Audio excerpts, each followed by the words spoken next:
बेटा वेक्टर्स की बात करते हैं तो सबसे पहले डेफिनेशन समझते हैं कि वेक्टर होता क्या है।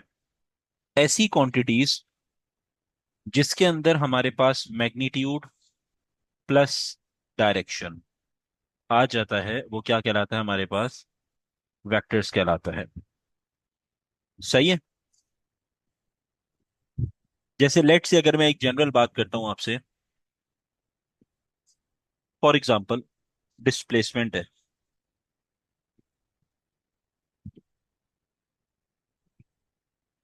सही है।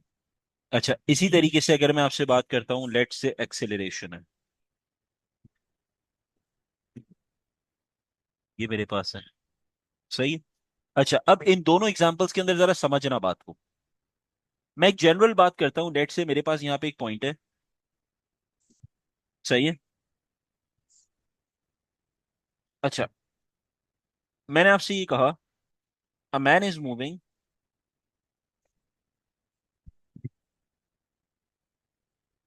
अ distance of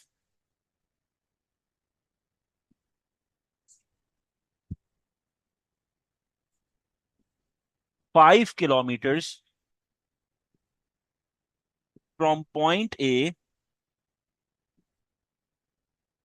to point B. Right.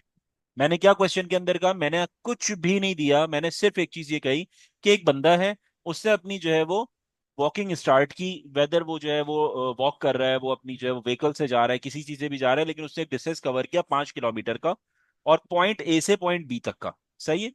अब जो ये मेरे पास यहाँ पे जो क्वांटिटी है, ये एक वैल्यू है 5 किलोमीटर्स, ये क्या कहलाता है? ये कहलाता है मैग्नीट्यूड। एक बात तो ये क्लियर हुई सबसे पहले, ये जो नंबर है ये क्या कहलाता है बेटा? This is known as a magnitude. Vector की जबान में इसको मैग्नीट्यूड कहा जाता है। ठीक है। अच्छा, अब हमारे पास यहाँ पे उसने कहा डिस्टेंस उसने कवर किया पॉइंट ए से पॉइंट बी पे। उसने आपको ये बताया, क्या कहीं उसने मेंशन किया आपको कि मेरे पास डायरेक्शन यहाँ पे क्या है? क्या उसने आपको ये कहा कि whether you are moving north east, whether you are moving north west, south east, या आप वेस्ट की तरफ मूव कर रहे हो, या आप साउथ की तरफ मूव कर रहे हो? कुछ ऐसी डायरेक्शन बोली? नहीं बोली। क्या उसने आपको ये बोला you are moving 60 degrees towards anti clockwise towards north east let say? सही है। या क्लॉकवाइज टूवर्ड्स नॉर्थ ईस्ट, कुछ इस तरीके से एंगल इसने डिनोट किया, या कुछ भी इस तरीके से उसने कोई आपको हिंट दी जिसके अंदर ये मेंशन हो कि ए से बी की जो मूवमेंट है वो इस डायरेक्शन में हो रही है? कुछ मेंशन नहीं किया, कुछ उसने नहीं बताया। उसने हवा में बात की कि एक पॉइंट ए है, कहाँ लाए करता है हमें नहीं पता, क्या कोऑर्डिनेट्स हैं हमें नहीं पता। एक पॉइंट बी हवा में लाई कर दिया, करवा दिया उसने, क्या उसके कोऑर्डिनेट्स है नहीं पता, क्या उसकी डायरेक्शन है नहीं पता। बस उसने ये बोला, एक बंदे ने चलना शुरू किया और वो पॉइंट ए से पॉइंट बी पे जब पहुंचा तो उसने 5 किलोमीटर का डिस्टेंस कवर कर दिया। तो मुझे जो एक चीज नजर आई वो 5 किलोमीटर नजर आया मैग्नीट्यूड के साथ। तो अकॉर्डिंग टू दिस अगर मैं यहाँ पे बात करता हूँ तो यहाँ किस चीज के बारे में बात हो रही है? यहाँ बात हो रही है सिंपल एक मैग्नीट्यूड की, जिसमें डायरेक्शन मेंशन नहीं है। So basically here we are talking about the distance which is the scalar quantity. ये जो डिस्टेंस है मेरे पास, ये मेरे पास क्या हो गया? This one is the scalar quantity. सही है। अब यहां पे आपके पास हुआ क्या? ये तो ए पार्ट हो गया। पार्ट बी के अंदर वो आपसे ये कहता है, सेम क्वेश्चन है, अ man is moving at A distance of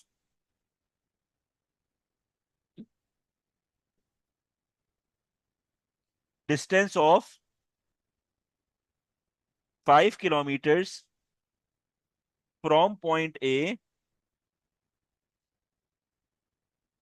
to point B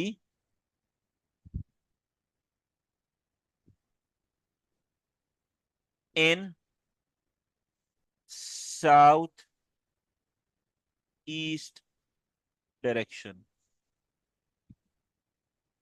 of 45 degrees, making the angle of 45 degrees. अब आपके पास यहाँ पे क्या हुआ, यहाँ पे उसने सबसे पहले तो एक चीज मेंशन की, वो मेरे पास क्या है, यहाँ पे 5 किलोमीटर का डिस्टेंस कैलकुलेट हो रहा है। इसका मतलब ये तो हो गया मैग्नीट्यूड।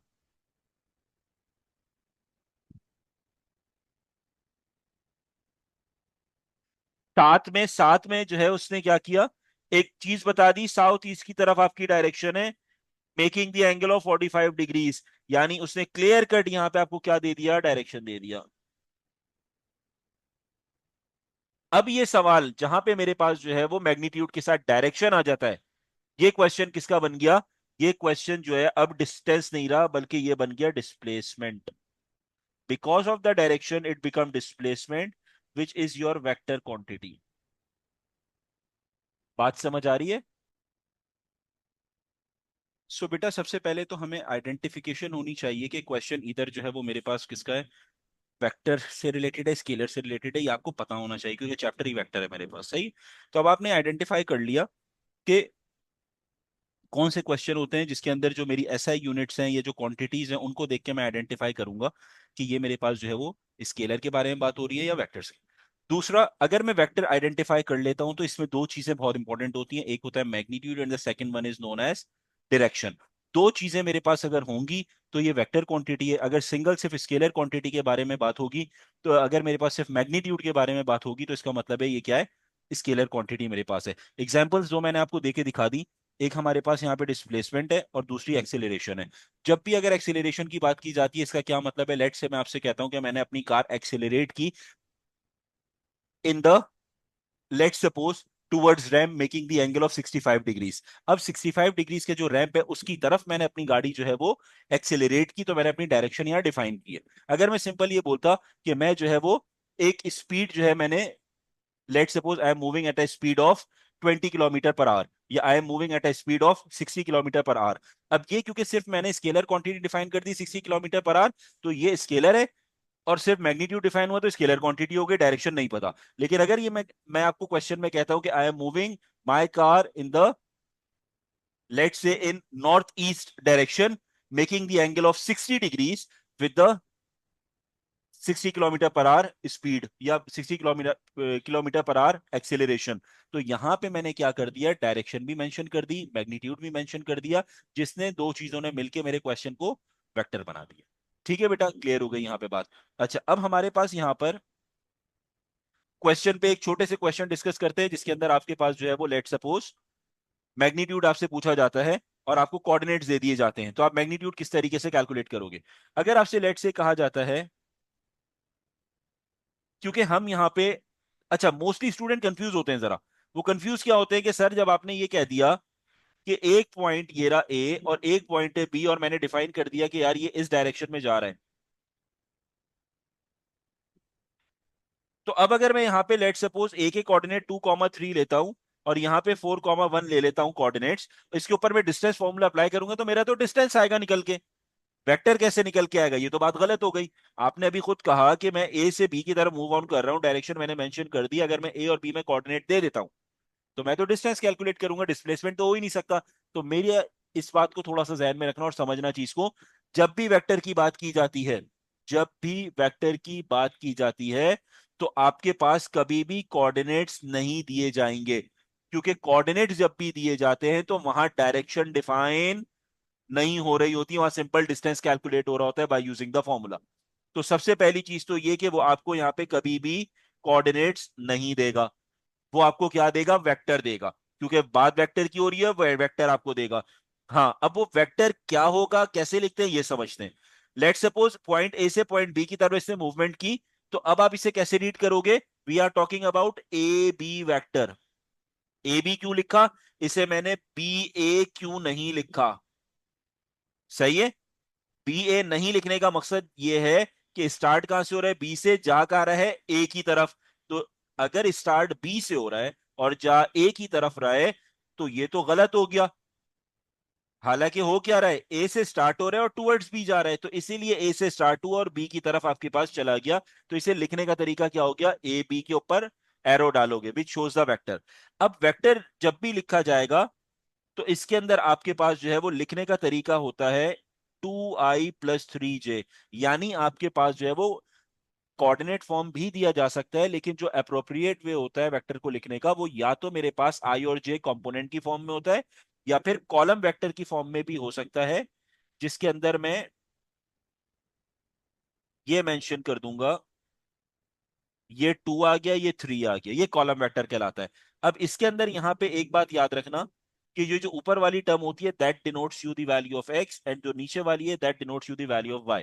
सिमिलरली यहाँ पे जो 2 होता है आई के साथ वो हमेशा एक्स होता है, और जो जे के साथ होता है ये हमेशा वाई होता है। ये याद रखना, आई के साथ क्या होता है, एक्स होता है, जे के साथ हमेशा वाई होता है। और अगर कॉलम वेक्टर की फॉर्म में होगा ये क्या हो जाएगा, एक्स ऊपर लिखा जाएगा, वाई हमेशा नीचे लिखा जाएगा। अब लेट से कि आपको एक वेक्टर दे दिया गया ए बी जो है 2i + 3j। अब अगर इसका मैग्नीट्यूड कैलकुलेट करना है तो मैग्नीट्यूड लिखने का तरीका देख लो। वेक्टर का नाम क्या है, ए बी। तो जब ए बी का मैग्नीट्यूड निकालना है तो आपने ए बी को इन बिटवीन बार्स लिखना होगा। बार्स आइडेंटिफाई करता है कि मेरे पास ये मैग्नीट्यूड कैलकुलेट किया जा रहा है। And the formula is square root of X square plus Y square. यहाँ डिस्टेंस फॉर्मूला नहीं लगता, as I told you earlier, x2 - x1 ये नहीं लगता यहाँ पे। सिंपल, क्योंकि एक्स और वाई की वैल्यूज दी जाती है single single in the form of vector, तो आप सिंपल फॉर्मूला लगाते हो under root of X square plus Y square. तो ये मेरे पास हो जाएगा बेटा स्क्वायर रूट, एक्स की वैल्यू यहाँ पे क्या है 2, तो आप 2 का स्क्वायर ले लोगे। वैल्यू ऑफ वाई क्या है 3, सो 3 का स्क्वायर ले लोगे। तो ये हो जाएगा 2 square is 4 and 3 square is 9, which makes it 13। तो मैग्नीट्यूड जो आपके पास यहाँ पे आ गया ए बी का, that is 13। This is how you calculate the magnitude of a vector. If we talk about the direction, if we want to find out the direction of the direction of a vector के vector का direction मेरे पास क्या होता है, उसके लिए आप बेटा क्या फॉर्मूला यूज करोगे, टेन थीटा।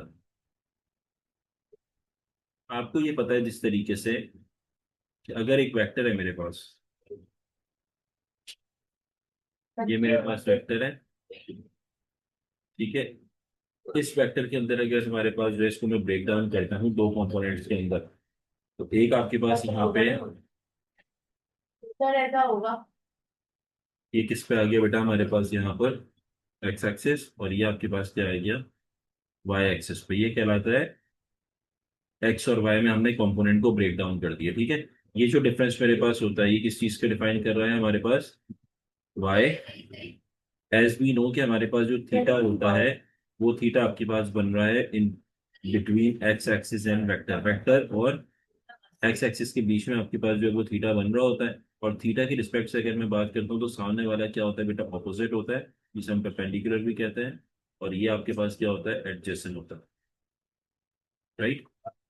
तो अब हमारे पास यहाँ पे जब ऑपोजिट और एडजेसेंट कंडीशन आती है तो हम यहाँ पे क्या सीखते हैं कि टेन थीटा का फॉर्मूला यूज किया जाता है, साइन और कॉस यूज नहीं कर सकते हैं, राइट। क्योंकि साइन और कॉस में हाइपोटेन्यूज आता है, और हाइपोटेन्यूज का हमारा यहाँ पे क्या है, वेक्टर है, ठीक है।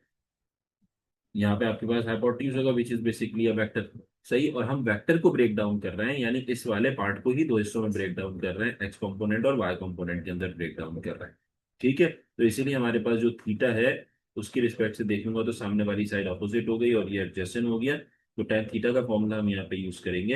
ये बताने का मकसद सिर्फ ये कि स्टूडेंट कंफ्यूज होते हैं कि सर टेन क्यों यूज कर रहे हैं, साइन और कॉस यूज क्यों नहीं कर रहे हैं, ठीक है। इसीलिए मैंने ये लिख के बताया कि हमारे पास ऑपोजिट और एडजेसेंट का कॉम्बिनेशन बनता है, इस वजह से हम जो है वो टेन थीटा को यहाँ पे यूज करेंगे, ठीक है।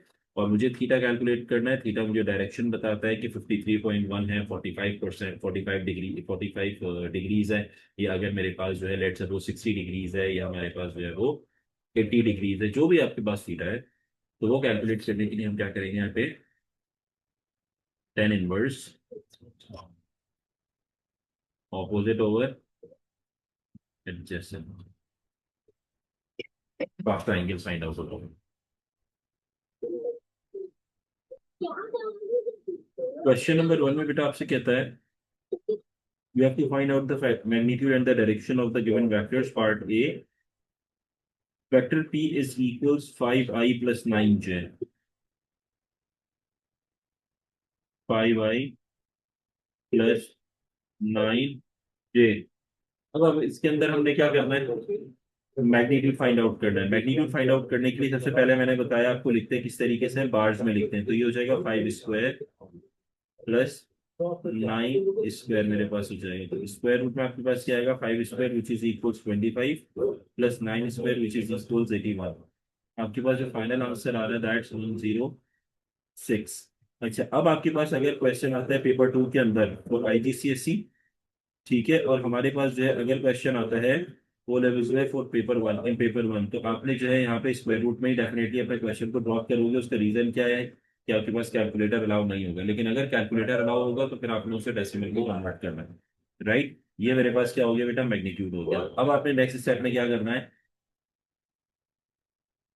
थीटा फाइंड आउट करना है। तो फॉर्मूला क्या है, tan theta is equals Y over X, यानी ऑपोजिट ओवर एडजेसेंट, ठीक है।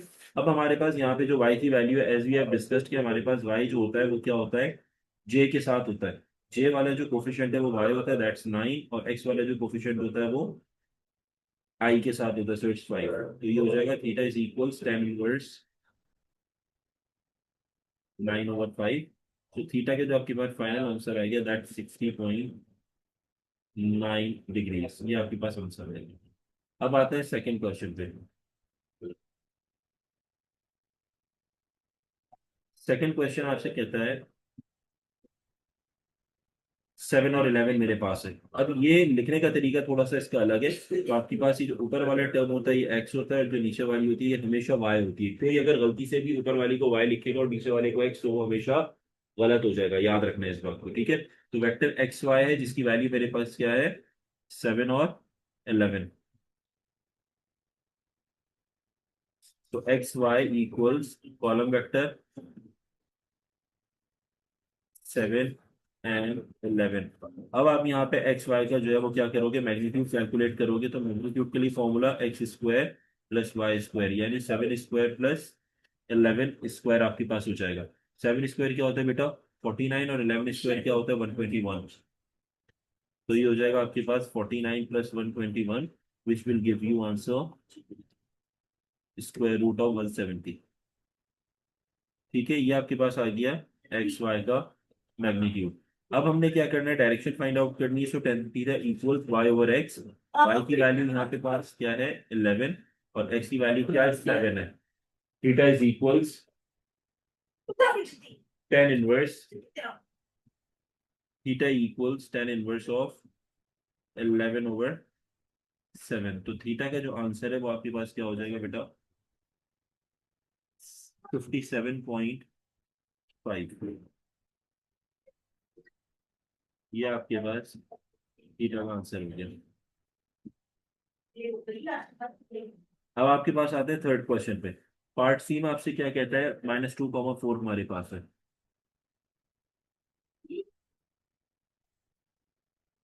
Vector A equals -2,4। अब ये कोऑर्डिनेट फॉर्म में दिया हुआ है तो कोई टेंशन वाली बात नहीं। आपको पता है कि ये क्या हो जाएगा एक्स और ये है वाई।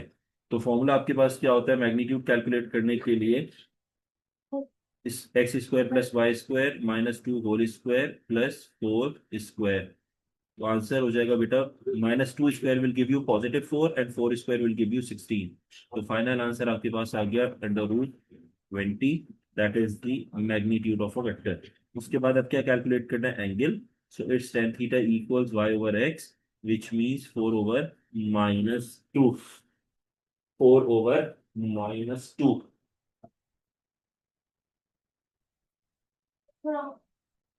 अब आपने कैलकुलेटर पे इसको सॉल्व करना है।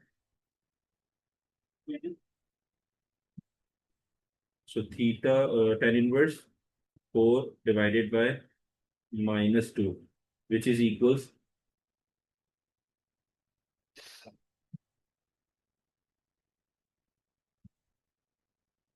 theta equals tan inverse of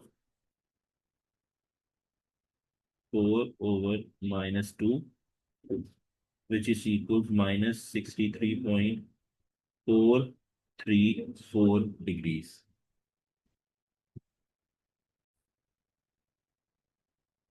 If we talk about the direction, direction आपकी नेगेटिव हो सकती है या नेगेटिव नहीं हो सकती, दो चीजें आपके पास होती हैं। अब डायरेक्शन आपके पास जो है वो ऑपोजिट हो सकती है। डायरेक्शन आपके पास नेगेटिव से डिनोट किया जा सकता है, लेकिन एंगल क्योंकि मेरे पास यहाँ पे क्या आ रहा है -63.434, और हम जो है वो यहाँ पे क्या कर रहे हैं, पॉजिटिव में कंसिडर कर रहे हैं चीज को। तो पॉजिटिव करने के लिए आप क्या करते हो, थीटा के अंदर अकॉर्डिंग टू ट्रिग्नोमेट्रिक रूल्स, जब भी टेन थीटा मेरे पास आता है और थीटा की वैल्यू मुझे पॉजिटिव चाहिए होती है, सही है, क्योंकि हमें थीटा की वैल्यू क्या चाहिए यहाँ पे, पॉजिटिव चाहिए। तो उसके लिए आप क्या काम करते हो, हमेशा याद रखना, अगर आंसर नेगेटिव आएगा तो इसमें 180 को ऐड करोगे, सो 180 plus -63.434, which will give you 116.57 degrees. ये आपके पास जो है वो क्या हो जाएगा बेटा, फाइनल आंसर हो जाएगा मेरे पास। सही है, तो अब आपने तीनों क्वेश्चन के मैग्नीट्यूड और डायरेक्शन फाइंड आउट कर लिया। सबसे पहले पैरेलल की डेफिनेशन को समझते हैं कि पैरेलल हमारी नजर में मैथ्स की टर्म के अंदर अगर एक चीज बात की जाती है तो पैरेलल होता क्या है।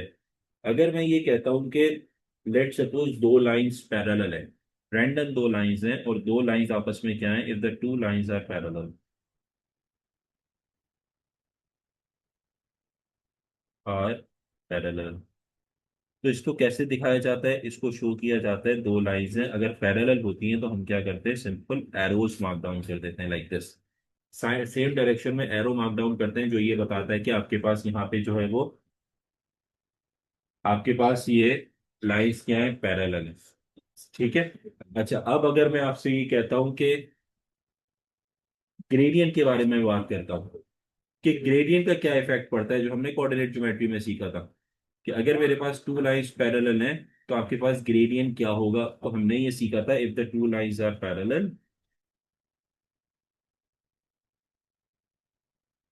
पैरेलल, तो ग्रेडियंट क्या इफेक्ट करेगा। तो हमने ये सीखा था कि दोनों लाइंस का जो ग्रेडियंट है वो आपके पास बराबर होता है। यहाँ पे जो हम बात कर रहे हैं वो किस सिनेरियो की बात कर रहे हैं, यहाँ बात कर रहे हैं वेक्टर से रिलेटेड। ठीक है। अच्छा, यहाँ पे एक काम करते हैं, इस यहाँ पे एरो से हटा के बीच में एरो मार्क डाउन करके देता हूँ, और ये एरो याद रखना किस चीज को डिनोट करता है, पैरेलल को, जब भी दो लाइंस पैरेलल होती हैं हम एरो से डिनोट करते हैं लाइक दिस। सही है, सिर्फ ये यहाँ पे इसलिए मैंने मार्क किया कि आप कंफ्यूज नहीं हो जाओ कि ये वेक्टर है, ये सिंपल लाइंस के बारे में बात हो रही है। ठीक है, कंफ्यूज नहीं होना, ये लाइन वन है, ये लाइन टू है, लिख देता हूँ भाई कंफ्यूजन क्रिएट ना। ठीक है। अच्छा, अब जो सिनेरियो है, सिनेरियो क्या है कि हम क्योंकि टॉपिक पढ़ रहे हैं यहाँ पे पैरेलल का और वेक्टर्स का, तो यहाँ पे आपके पास बात हो रही है पैरेलल वेक्टर्स की। If the two vectors are parallel, अगर दो वेक्टर्स मेरे पास पैरेलल है तो मैं किस तरीके से आइडेंटिफाई करूंगा। अब कोई ये कहता है मेरे पास कि मैं सेम डायरेक्शन जो है वो शो कर दूं तो ये काम हो जाएगा, नहीं, सिर्फ डायरेक्शन सेम करने से नहीं होगा, क्योंकि डायरेक्शन हम इस तरीके से जो है वो बना देते हैं, तो लाइन में और वेक्टर में क्या डिफरेंस रह गया, फिर ये तो हम वही कह रहे हैं कि जो है वो लाइन वाली प्रॉपर्टी यहाँ पे यूज हो रही है। वेक्टर को दिखाने के लिए हमने यहाँ पे सिंपल क्या करना है, if the two vectors are parallel, उसके अंदर आपके पास दो चीजें होंगी, एक डायरेक्शन सेम होगी, ये याद रखना, direction of both vectors are same,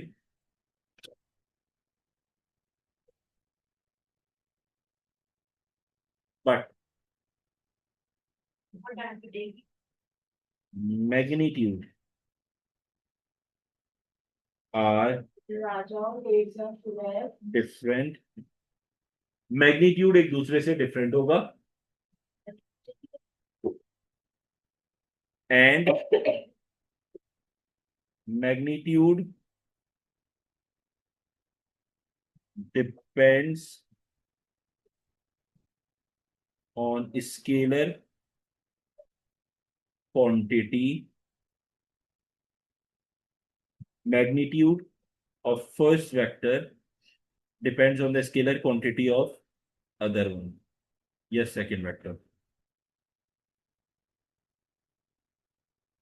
सही है, ये हमने जो है ये प्रॉपर आप समझ लो काइंड ऑफ डेफिनेशन है जो आपको ये बताती है कि यार पैरेलल वेक्टर क्या चीज होते हैं। पैरेलल वेक्टर बताने के लिए हमने क्या चीज देख रही है, सबसे पहले डायरेक्शन मेरे पास क्या होनी चाहिए,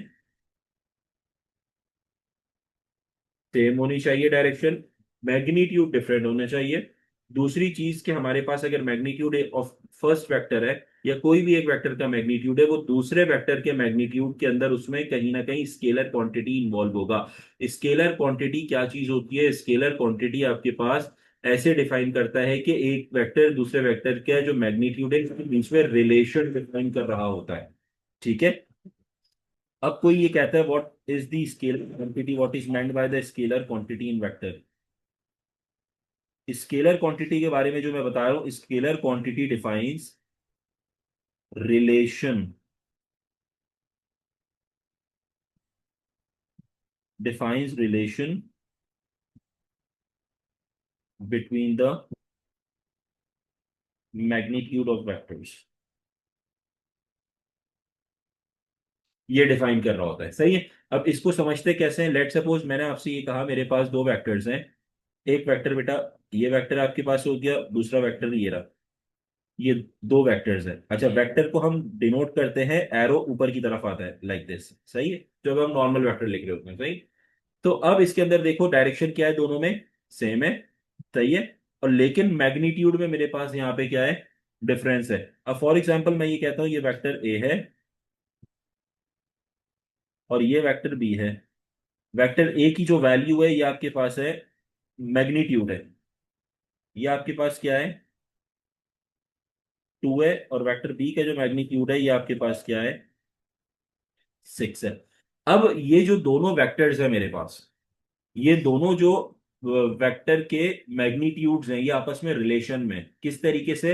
बाय द स्केलर क्वांटिटी। यानी स्केलर क्वांटिटी एक ऐसी वैल्यू है, एक ऐसा नंबर है जो दो वेक्टर्स के बीच में क्या कर रहा है? रिलेशन क्रिएट कर रहा है। किस तरीके से? लेट सपोज मैं आपसे ये कहता हूं कि मेरे पास, मैं आपसे क्या कहता हूं, लेट सपोज ये आपके पास आ गया बेटा vector A equals scalar quantity को लेट से मैं के से डिनोट करता हूं। के इज योर स्केलर क्वांटिटी। और यहां पे ये आ गया मैग्नीट्यूड ऑफ वेक्टर बी। सही। तो अब मुझे के की वैल्यू फाइंड आउट करनी है, तो के किस तरीके से कैलकुलेट करूंगा? यहां पे आ गया magnitude of vector A equals K, and magnitude of vector B क्या है मेरे पास? यहाँ पे 6 है। तो 2 डिवाइडेड बाय 6 इक्वल्स के। सो के की जो वैल्यू है वो क्या आ गई मेरे पास? 1/3। यानी मैं सादे अल्फाज में ये बात कह सकता हूं कि मेरे पास जो वेक्टर बी है वो मेरे पास क्या है? जो वेक्टर बी है वो मेरे पास क्या है बेटा? 3 टाइम्स ऑफ वेक्टर ए के बराबर है।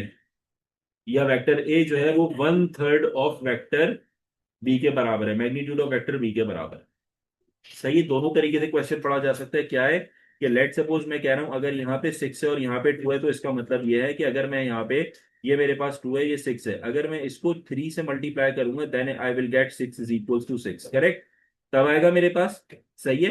तो मैं इन शॉर्ट क्या कहना चाह रहा हूं, जो वेक्टर बी है मेरे पास जिसका मैग्नीट्यूड मेरे पास 6 है, वो बराबर है 3 टाइम्स ऑफ वेक्टर ए के। जो वेक्टर बी का मैग्नीट्यूड है वो किसके बराबर है? 3 टाइम्स ऑफ वेक्टर ए के बराबर है। या दूसरे अल्फाज में मैं क्या कह रहा हूं कि जो मेरा वेक्टर ए है वो बराबर है 1/3 ऑफ का मतलब होता है multiply of vector magnitude of vector B.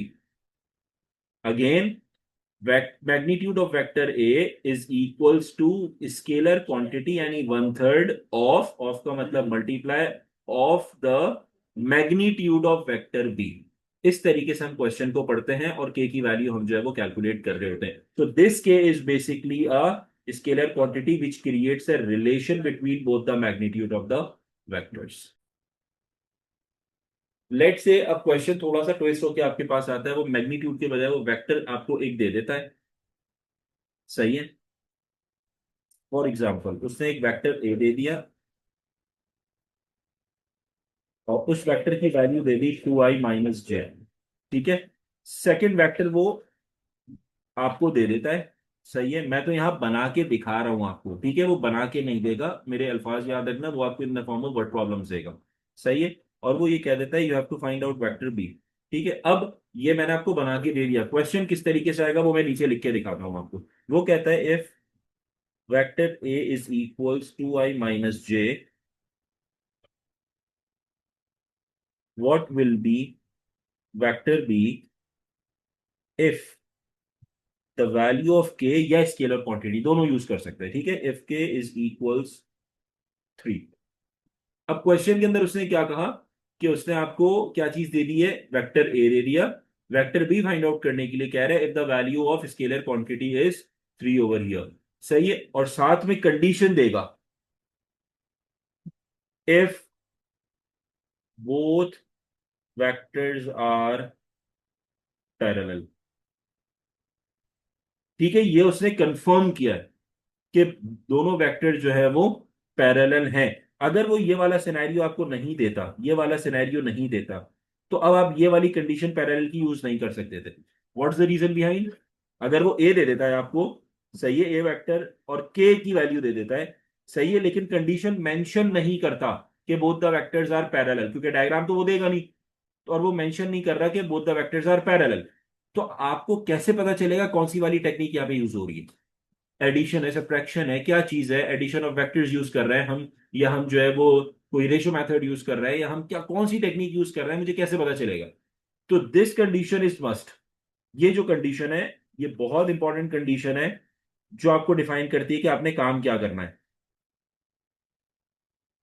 Although scalar quantity को देख के most of the students confirm कर लेते हैं कि क्योंकि स्केलर क्वांटिटी सिर्फ पैरेलल वेक्टर्स में बात की जाती है उसकी, तो इस वजह से हम जो है वो पैरेलल की यहाँ बात हो रही होगी, बट स्टिल यहाँ क्वेश्चन में वो मेंशन करेगा कि both the vectors are parallel. जब उसने मेंशन कर दिया, उसने एक श्योरिटी लगा दी, उसने आपको जो है वो कंफर्मेशन दे दी कि ये पैरेलल वेक्टर्स हैं, तो अब आप फॉर्मूला वही वाला यूज करोगे जो हम मैग्नीट्यूड में यूज करते थे।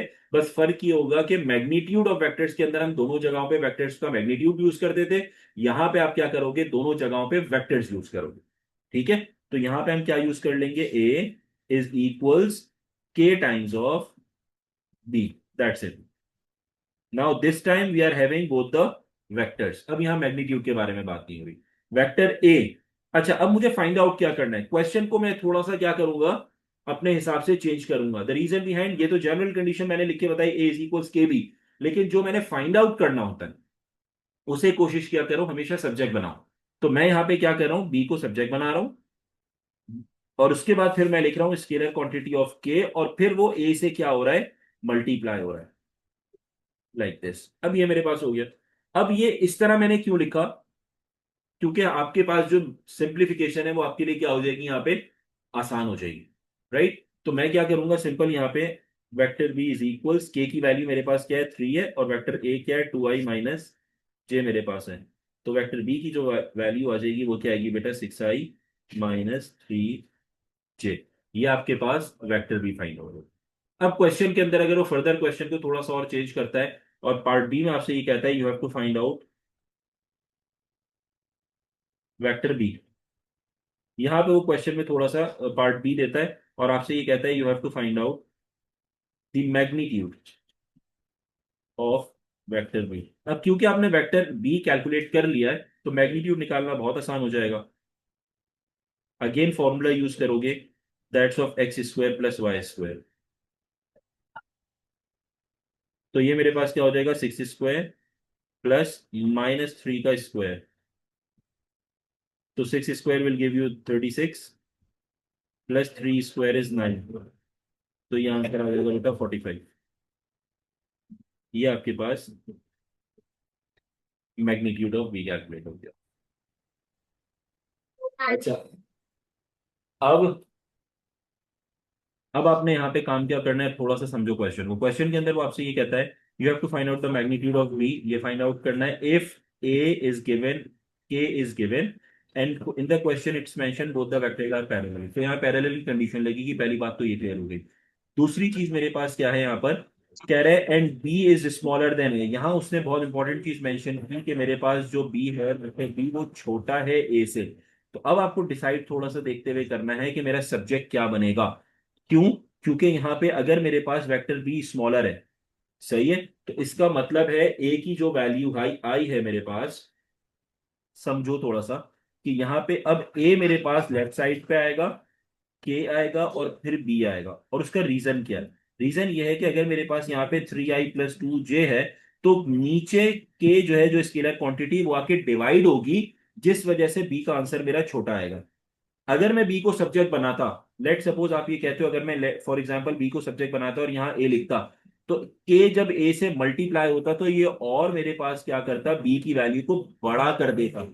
सही है, बड़ी वैल्यू मुझे लाके देता है, जो गलत हो जाता है क्योंकि क्वेश्चन में मेंशन है कि बी मेरे पास छोटा वेक्टर है एज कंपेयर टू ए। सही है, इस वजह से रीअरेंजमेंट जो है जब कंडीशन अप्लाई होती है तो रीअरेंज करना जरा देखना होता है। अब आपने क्या करना है, ये हो गया 3i+2j, के की वैल्यू यहाँ पे मेरे पास क्या है बेटा 2 है, इक्वल्स बी। तो अब आपके पास क्या हो जाएगा, बी इक्वल्स, अब एलसीएम ब्रेक कर लो, 3/2i+2j/2 कैंसिल हो गया, तो आंसर आपके पास आ गया 3/2i+j। अब ये मेरे पास बी आ गया।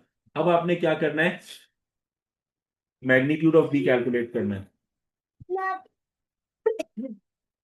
तो मेरे पास मैग्नीट्यूड फाइंड आउट करने के लिए 3/2 का स्क्वायर +1 स्क्वायर, तो ये हो जाएगा 3² = 9/4 + 1। तो एलसीएम लोगे तो ये क्या हो जाएगा आपके पास 13/4, यानी मैं ये लिख लूंगा 13/2 which is the magnitude of vector B. That's it.